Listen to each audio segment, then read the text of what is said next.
ചെയ്തെന്നുള്ളത് എനിക്ക് കറക്റ്റ് അറിയില്ല. നമസ്കാരം, ബിഗ് ബോസ് മലയാളം സീസൺ 6 ഒരു ലൈവ് അപ്ഡേറ്റ് വീഡിയോ ആണ്. ഇന്നലെ ലാലേട്ടൻ്റെ എപ്പിസോഡ് കഴിഞ്ഞതിന് ശേഷം ഏറ്റവും കൂടുതൽ ബിഗ് ബോസ് ഹൗസിൽ ഭയങ്കര ഇഷ്യൂ ആക്കിയിട്ട് നോറ പൊന്തിച്ചു കൊണ്ടുവന്ന സംഗതിയാണ് നോറയെ ജാൻമണി തുപ്പിപ്പോയി എന്നൊരു സംഭവം. നമ്മളൊക്കെ സൂക്ഷ്മമായിട്ട് വീണ്ടും റിവേഴ്സ് ചെയ്തിട്ട് ഹോട്ട്സ്റ്റാറിൻ്റെ എപ്പിസോഡ് നോക്കുന്ന സമയത്തും നമുക്കത് അങ്ങനെ ഒരു എവിഡൻ്റായിട്ട് നമുക്ക് കാണാൻ കഴിഞ്ഞില്ല. കാരണം വെച്ചാൽ ആ സമയത്ത് ക്യാമറ ബ്രേക്ക് കണ്ടു. പക്ഷേ നോറ അവിടെ ഭയങ്കര സീരിയസ് ആയിട്ടാണ് ഒരു അലിഗേഷൻ ഉന്നയിച്ചിട്ടുള്ളത്. ജാൻമണി എന്ന് പറഞ്ഞാൽ തുപ്പലിൻ്റെയും ആട്ടലിൻ്റെയും പ്രാക്കിൻ്റെയും ശപിക്കലിൻ്റെ ആളായതുകൊണ്ട് സ്വാഭാവികമായിട്ടും അങ്ങനെ ചെയ്തിട്ടുണ്ടായിരിക്കും. പ്രത്യേകിച്ച് നോറയുടെയും ജാൻമണിയുടെ തമ്മിലുള്ള റിലേഷൻഷിപ്പും അവർ തമ്മിലുള്ള ഫൈറ്റും കാര്യങ്ങളൊക്കെ വെച്ച് നോക്കുന്ന സമയത്ത് മിക്കവാറും ചെയ്തിട്ടുണ്ടായിരിക്കും എന്നുള്ള ആ ഒരു അസംഷനിലാണ് ഞാൻ പോലും നിന്നിരുന്നത്. നമുക്ക് എല്ലാവരും അങ്ങനെ തന്നെ വിചാരിച്ചു ലൈവ് കണ്ടവർ വേണ്ടിയിട്ട്.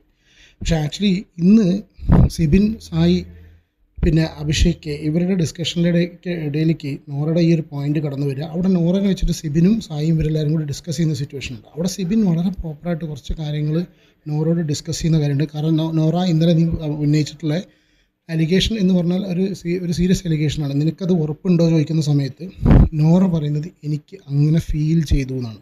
കാരണം എന്താ വെച്ചാൽ ഇന്നലെ നോറ ഒരു ഇഷ്യൂ ക്രിയേറ്റ് ചെയ്യാൻ വേണ്ടിയിട്ട് പറഞ്ഞ പോലെ, അതായത് അങ്ങനെ ഒരു തുപ്പിപ്പോയി എന്ന് പറഞ്ഞ പോലെ ഒരു സിറ്റുവേഷൻ അവിടെ ഉണ്ടായിട്ടില്ല എന്നുള്ളതാണ് നോറയുടെ ഭാഗത്തുനിന്ന് സംസാരത്തിൽ മനസ്സിലായത്. കാരണം ഇത് ഭയങ്കര സീരിയസ് അലിഗേഷനാണ്, നിനക്കത് ഫീൽ ചെയ്തതാണെന്ന്. എനിക്കങ്ങനെ ഫീൽ ചെയ്തു, എൻ്റെ പേര് വെള്ളം തെറിച്ച പോലെ തോന്നി. അതിൽ സിബിൻ ഇതിന് അടിപൊളി സൊല്യൂഷൻ എന്നുള്ള കണ്ടീഷനിൽ സിബിൻ പറയുന്നു. സൊല്യൂഷൻ എന്നല്ല, സിബിൻ്റെ ഒരു കാഴ്ചപ്പാട് ഇതിൽ വളരെ പെർഫെക്റ്റായിട്ട് എനിക്ക് ഫീൽ ചെയ്തു. സിബിൻ പറഞ്ഞ ഇവർ തമ്മിലുള്ള പ്രശ്നങ്ങൾ ഒരു കാരണവശാലും തീരാൻ പോകുന്നില്ല. കാരണം വെച്ചാൽ നോറയ്ക്ക് ഇതിൽ വളരെ ക്ലിയർ ആയിട്ട് വേണ്ടത് ജാൻമണിയുടെ ഭാഗത്തുനിന്ന് ഒരു അപ്പോളജിയാണ്. പക്ഷേ ഒരു കാരണവശാലും ജാൻമണിയുടെ ക്യാരക്ടർ വെച്ച് ജാൻമണി ഒരിക്കലും ഒരു അപ്പോളജി ചെയ്യുന്നൊരു വ്യക്തിയല്ല എന്നുള്ള കാര്യം വളരെ ക്ലിയർ ആയിട്ട് അറിയാം. പക്ഷേ അഭിഷേക് കെ വന്നിട്ടൊരു കാര്യം, അബി കെ വന്നിട്ടൊരു കാര്യം പറഞ്ഞു, നോറ ജാൻമണി കുറച്ചൊന്ന് താന്നിട്ടുണ്ട്, ഒരു പക്ഷേ ചിലപ്പോൾ അവർ അപ്പോളജി ചെയ്തു എന്ന് വരാം. പക്ഷേ ഒരു കാരണവശാലും സിബിൻ്റെ ഭാഗത്തുനിന്ന് സിബിൻ പറഞ്ഞതിന് എനിക്കും ഫീൽ ചെയ്യുന്നത്. കാരണം സിബിൻ പറഞ്ഞു ഇവരൊരിക്കലും ഒരു അപ്പോളജി ചെയ്യുന്ന ആളല്ല, കാരണം നോറയ്ക്ക് വേണ്ടത് അതുമാണ്. അപ്പോൾ നോറോട് ഇതൊന്നും കൂടി ക്ലാരിഫിക്കേഷൻ ചോദിക്കുന്ന സമയത്ത് നോറ പറയുന്നത് ഇങ്ങനെയാണ്, എനിക്ക് അവരുടെ ഭാഗത്തുനിന്ന് ഒരു അപ്പോളജി വേണം, അത് മാത്രം പോരാ, ഇതുവരെ ജാൻമണി എന്ത് ചെയ്ത് കഴിഞ്ഞാലും എന്ത് തെറ്റ് ചെയ്ത് കഴിഞ്ഞാലും ഒരാൾ പോലും അവരുടെ ഭാഗത്തുനിന്ന് ഒരു അപ്പോളജി അല്ലെങ്കിൽ അവർക്കൊരു പണിഷ്മെൻറ്റ് കൊടുക്കാൻ വേണ്ടിയിട്ട് ആരും നിന്നിട്ടില്ല. അതുകൊണ്ട് നീ ഇത് നിർബന്ധമായിട്ടും